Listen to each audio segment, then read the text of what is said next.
call is now being recorded. Okay, Sal, thanks for taking time to chat today. My pleasure. You've been a regular in Atlantic City over the years, so I'm curious if you have any special memories of performing there, anything fun that happened, or losing money, winning money.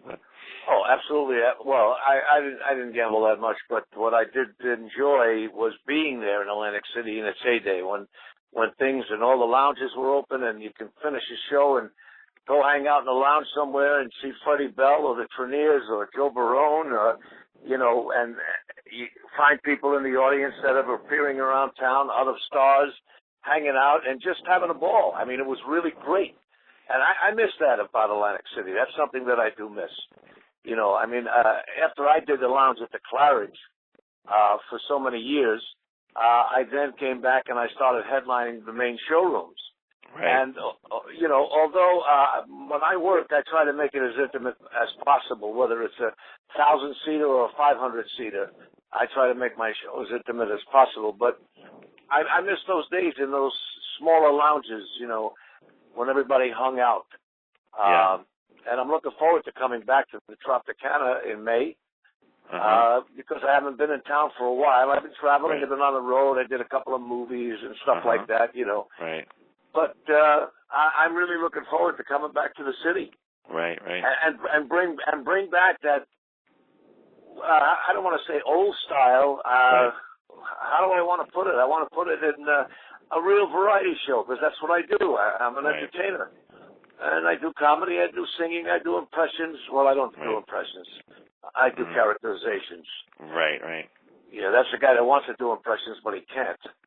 Right. So that's basically what I do. Right. And I intermingle with the audience, and I get the audience involved with my show. I have them call out people that they would like to hear, singers that they would like to hear. And whether I know them or not, I attempt to do them because I have I'm in good hands with my musical director, Steve Michaels, who's been with me over 25 years and knows me like the back of his own hand. And right. on any given moment, I can almost do anything, and he's right there for me. Yeah. Now, music is always a part of your act. So, who are the singers then? They're the sort of the mainstays. You always sort of characterize, as you like to say. So, Frank Sinatra, that's one of them, of course, right? Yeah, well, not actually. I do Frank Sinatra Jr. Jr., right? Okay, yeah, I saw that clip, right? Yeah. I do Tony Bennett. I do some black singers. I do Nat King Cole. I do the Platters, the whole group. Right. I just basically I do whoever they call out. I ask the audience to call out whoever they want to hear, and we attempt to do it. And I associate whatever hit song they had with the stylings of their singing. Right. I go as far as doing Michael Jackson and anybody they call. I'll attempt to do anybody that they call out. Yeah. As long as I know who's the craziest one? Did they ever call out like Lady Gaga or something like that? Oh, sure. They did. And I throw certain lines, and I love when they call out things like that because it gives me a chance to use my mind, and I make up things about it, and I improvise a lot with certain people. Of course, I don't do Lady Gaga, but I do talk about it. Right. Yeah. And then you get some of the older folks come in and they call out Billy Como and people like that and Jerry Vale. So I do them to accommodate them. Right. But then I get the young kids in calling out some of the younger people and the rap artists and Justin Bieber and all of that stuff. Right. And I play with it and I have fun with it. And then, as far as your jokes these days, what are you talking about in your act? I saw a clip where you're talking about the first Italian president, what he might do. But is that still in your act, or are you talking about other stuff now? No, that's still in my act. I still use it in the act only because we had the other election a few months back, and it's sort of fresh now again. So I can bring that back. Right. But I do a lot of observational stuff. I talk about the weight loss advertisements that they have on television, how they advertise all these weight loss products, and the only thing you lose when you buy this stuff is money. Right. You buy all this crap and it doesn't work. None of it works. I've tried a lot of them. So I talk about it in my act.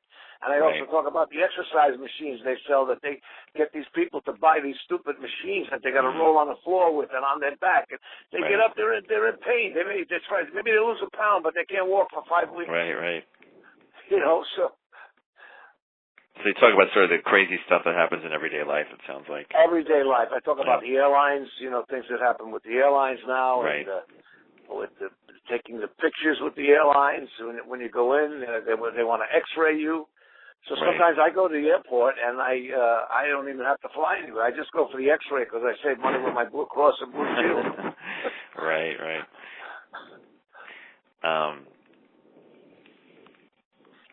And now, being in Atlantic City for sort of the whole week, that's different than typical, right? It used to be more like that, but is that, do you handle the showing differently because you're not just coming in for the one night? Is that sort of a rare luxury, to be someplace for a few days in a row like that?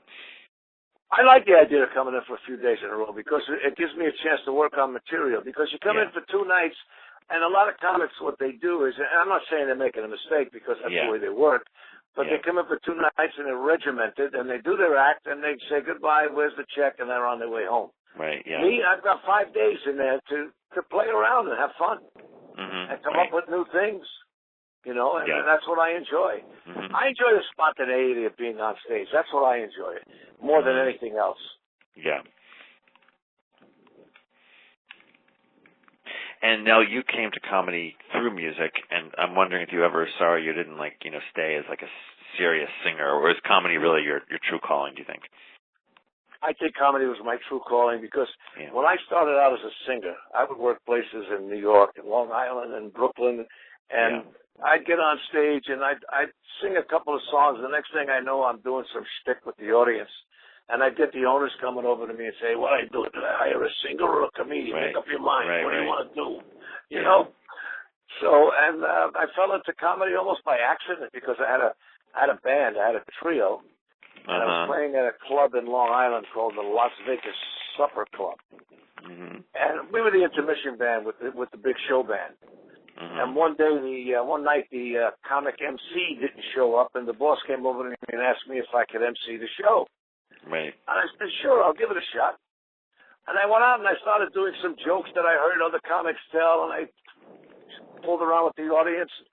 It turned out that the guy hired me on as a steady MC. He saved money because he gave me an extra $50 a week. I was playing with the band and I was MCing the show. And that's actually how I broke into doing comedy full time. Right. And that's how it really happened. Right. Now, you also, I was curious about the documentary and the book about your life, the memoir and the sort of autobiography. What did you want to do? It's interesting you decided to tell your story. So what did you hope to accomplish by sharing your story? Did you think people didn't really know the real Sal Richards, or what was that about? Exactly. Because before the book came out, there was a documentary done called Mr. Laughs, A Look Behind the Curtain. And what it did, it took you on a journey with a comedian and what they go through in their life. And it wasn't so much how funny I was. It told my life story on the documentary, what happens when you're traveling on the road and backstage stuff, a lot of that. They were intermingling of clips from my shows. But this had a lot of my friends in it, like, Sid Caesar and Red Buttons, Jerry Stiller, Blaney Kazan. I mean, a whole bunch of stars did a good turn and did a piece in it. But when I finished the documentary, and by the way, it won about 7 awards at Film Festival, Best Feature Documentary. I'm very proud of that. And proud of my cousin who did it, Gregory Principato, who directed it.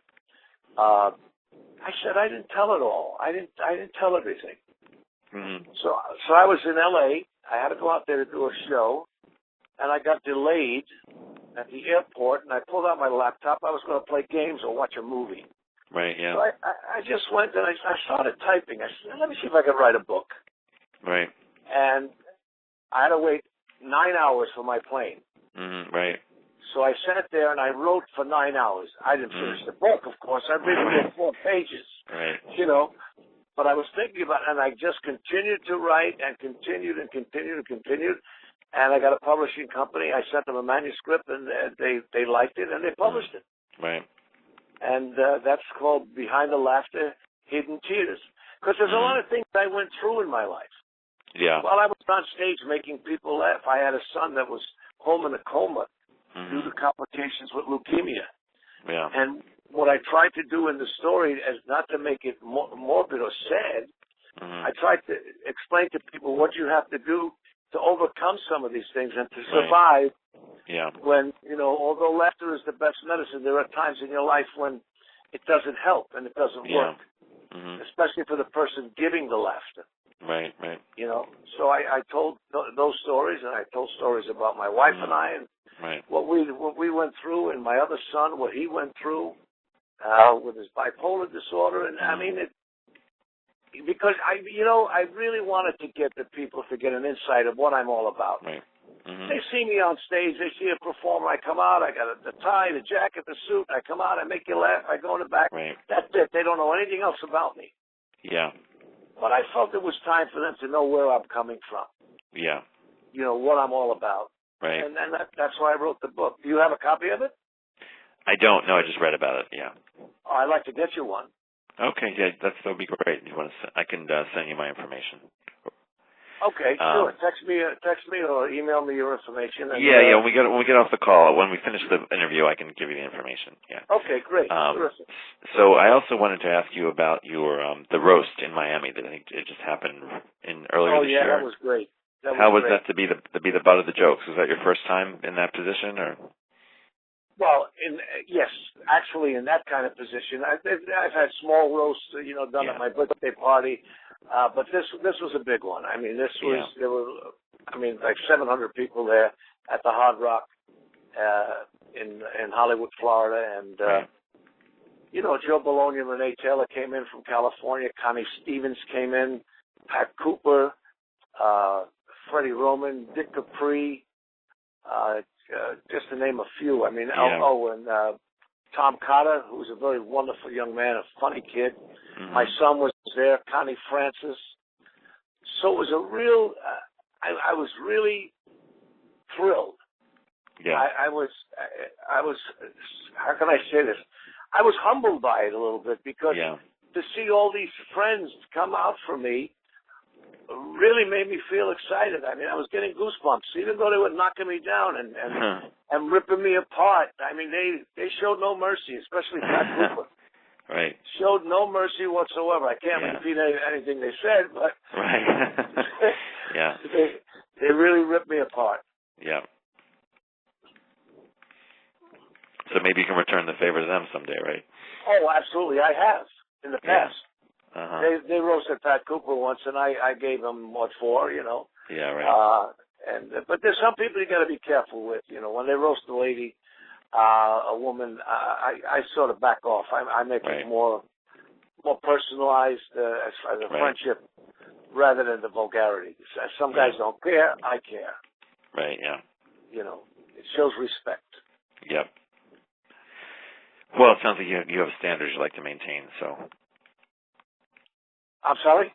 I said you have standards you like to maintain for your act. Oh, yeah, of course. Listen, I've been in the business a long time, and I've had my faults. I've made mistakes in my life. Yeah. And I explain all that in the book. And I talk about the problems I had with my life, with my drinking and my gambling and everything, and how I overcame that. Right. And if you come to a point in life and you say, listen, you think people are looking at you how funny you are? Right. When you get off that stage and they see you, act the way you do after that, that's what they remember. Yeah. More than anything else. And I saw that happening, and I said, that's it. 27 years ago, 28 years ago, I think, I stopped drinking, smoking, and gambling all at once. Right. So now I'm boring. Now you're what? Sorry? I said, now I'm boring, everyone. Yeah, that's a lot to go up at once. Have a drink. Let's go. No, thank you. No, I'd rather not. So you're Mr. Boring now. Yeah, well, no, not really. But I'll tell you one thing. It changed my life completely. Yeah. See, because what they don't remember, and I talk about this in the book, that when my son passed away, I was quitting the business. I didn't want to work anymore. Yeah. I mean, I would, because he used to come with me everywhere. He used to be like my road manager. and I just didn't want to work anymore. And when I got back to work, and I was suffering. Mm-hmm. So I'd go for the drink, I'd go for the cigarette, I'd go for the blackjack game. Right. I was covering my hurt somehow. Right. Yeah. And but then I saw what it was doing to me. I looked in the mirror one day and I said, "Wait a minute. Yeah. Your son wouldn't be happy with this. He wouldn't be proud of you. Yeah. So you got to stop." And I stopped, man. And I stopped the same night. I stopped smoking, drinking, and gambling the same evening. Mm. I walked into the club ready to do my show, and the bartender would always have my Courvoisier set up for me to drink. My cigarettes were there. I lit a cigarette, and I coughed. Right. I said, "Do me a favor, throw these away." And I took the drink and put it up towards my lips, and I smelled the Courvoisier before it hit my lips. I said, "Give me a Coke." Mm-hmm. And from that point on, my whole life changed. Yeah. And I'm very happy for that. Mm-hmm. I'm very happy for that. Yeah, it sounds like a real turning point for you. Yeah, it was. It was. I was making a fool of myself. Yeah. Even Roger Wagner, who, used to be the president of the Claridge Hotel when I was working there, he said in the documentary, he said, as funny as Sal was in the lounge every night, I'd find myself going in there 3-4 times a week to watch him. But when he started, tipping the drinks in his mouth and smoking and gambling and everything like that, I said, it's best for all of us that we part friends now. Yeah. Because it's reflecting on your image here. Right. Yeah. And he was right. He was right. It was bad for me and it was bad for the hotel. Right. Right. Mm-hmm. So, but then the man was a mensch. I mean, when he went to the Trump Castle, he brought me back and he headlined me there, and we're still friends till today. Mm-hmm. So, I'm very happy for that. The man, he's the real man. Okay, Sal, well, that sounds, I think that's about where I wanted to stop at the interview. We covered a lot of ground today, so thanks so much for taking a little time out to chat. Let me just shut off the recorder, and then I'll give you my information, so hang on one second. Okay, thank you. Thank you for interviewing.